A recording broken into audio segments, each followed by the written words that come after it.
Public है ये सब जानती है, पब्लिक है।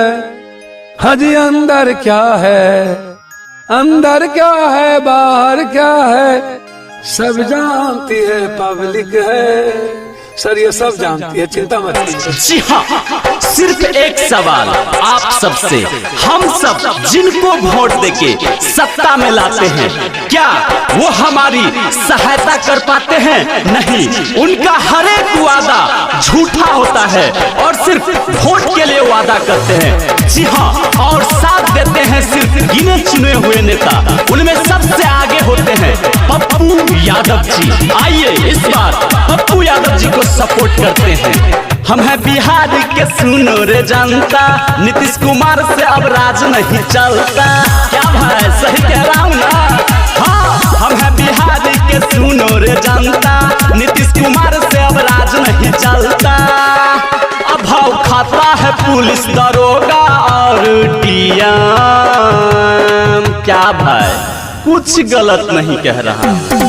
पप्पू यादव चाहिए अगला सीएम, पप्पू यादव चाहिए अगला सीएम, पप्पू यादव चाहिए अगला सीएम।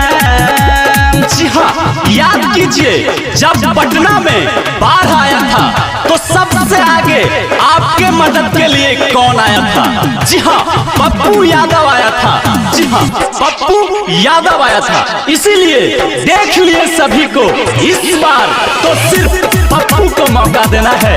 जी हाँ, पप्पू को मौका देना है। याद करो जब आया था बाढ़, कहाँ थी बिहार सरकार?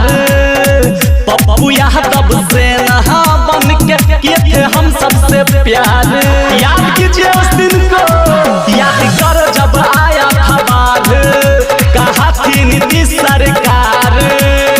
पप्पू यादव से नहा बन के किए थे हम सबसे प्यार। नहीं चाहिए दुख की राती, हम सबको चाहिए सुख दुख का साथी। अब बिहार में करेंगे पप्पू जी को कायम। क्या इरादा है भाइयों? फाइनल है। पप्पू यादव चाहिए अगला सीएम, पप्पू यादव चाहिए अगला सीएम, पप्पू यादव चाहिए अगला सीएम। नीतीश कुमार ने हमको 15 दिन का मौका दिया रिजाइन करके, मात्र 15 दिन। या नहीं तो वो मुख्यमंत्री रहे, हमको पुलिस हमारे हाथ में दे दी। यदि अपराधी और बलात्कारी बिहार में छोटे यादव तो मर न जा, तो पप्पू यादव के पैदाइश जी सुन लिया ना, ऐसे जज्बा वाला मुझे, मेरे बिहार को ऐसा जज्बा वाला मुख्यमंत्री चाहिए। अब आया कोरोना महामारी, सरकार गई बाजी हारी, पप्पू यादव दे रहे सेवा, खुश है सारा बिहारी। ये सब तो देख ही रहे हैं ना।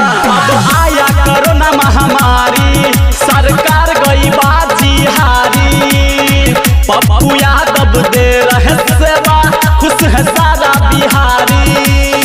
दुख सुख में जो देता साथ, आओ पकड़ते हैं उनका हाथ और कहते हैं पप्पू सपोर्ट आए। क्या भैया एक बात तो मौका देना चाहिए। पप्पू यादव चाहिए अगला सीएम, पप्पू यादव चाहिए अगला सीएम, पप्पू यादव चाहिए अगला सीएम।